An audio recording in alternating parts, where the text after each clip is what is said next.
देश से 59 चीनी ऐप बैन। वीबो अकाउंट से पीएम मोदी का तौबा। चीन पर भारत का डिजिटल स्ट्राइक। चीन देखता जाए, आगे आगे होता है क्या। अभी तो आगाज हुआ है, अंजाम सामने देख दुश्मन अपने आप तड़पेगा। भारत माता के दुश्मनों ने आपकी फायर हुई देखी है और आपकी फ्यूरी भी। साथियों, लद्दाख का तो ये पूरा हिस्सा ये भारत का मस्तक है। 130 करोड़ भारतीयों के मान सम्मान का प्रतीक है। गलवान में चीन का गुरूर टूट चुका है, अब बारी है उसकी आर्थिक कमर तोड़ने की। भारत ने इसकी भी शुरुआत कर दी है। 3 जुलाई को प्रधानमंत्री मोदी लेह पहुंचे थे। वहां से सीधे बीजिंग तक संदेश पहुंचा दिया कि शांति के लिए वीरता कितनी जरूरी है। दुनिया की मानवता की प्रगति के लिए शांति और मित्रता हर कोई स्वीकार करता है, हर कोई मानता है बहुत जरूरी है।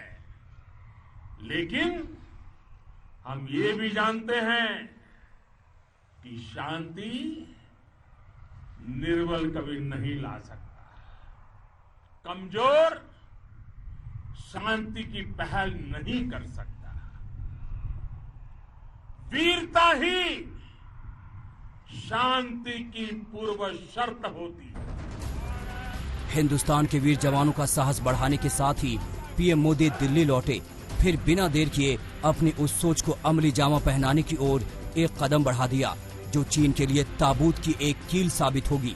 उन्होंने एक देश के युवाओं के नाम एक ऐसा चैलेंज लॉन्च किया जो भारत की तकदीर बदल सकता है।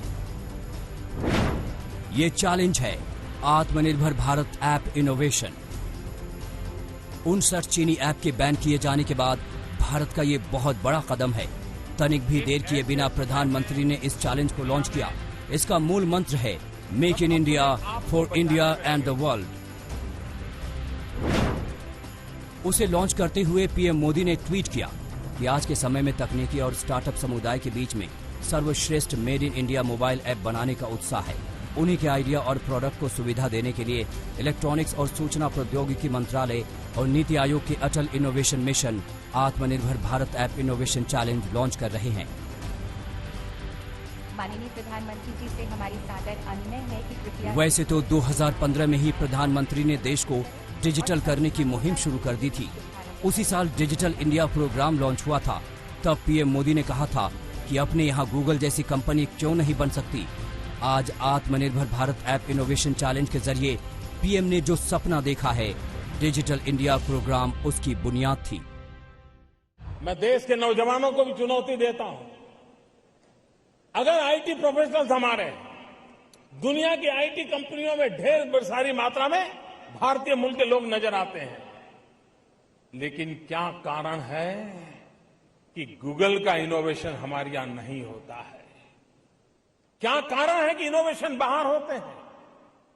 डिजिटल इंडिया के माध्यम से हम देश के नौजवानों को इनोवेशंस के लिए आह्वान कर रहे हैं।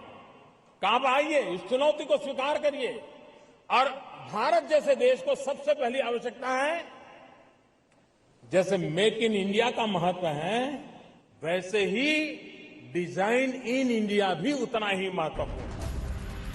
ये बात 5 साल पुरानी है, लेकिन अब तक टिकटॉक और दूसरे ऐप के लिए चीन पर जो निर्भरता रही है, वो भारत ने एक झटके में कंधा झाड़ कर फेंक दिया है। बहुत हुआ। दुश्मन देश के गुमान को तोड़ने के लिए हमारा एक अभियान काफी है।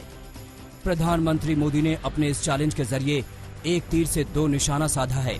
पहला ये कि जिन 59 ऐप पर चीन इतरा रहा था, खुद को सॉफ्टवेयर पावर होने का भ्रम पाल रखा था, वो माया जाल अब टूटेगा। इसके साथ ही चीन के सारे अरमानों पर पानी फिर जाएगा।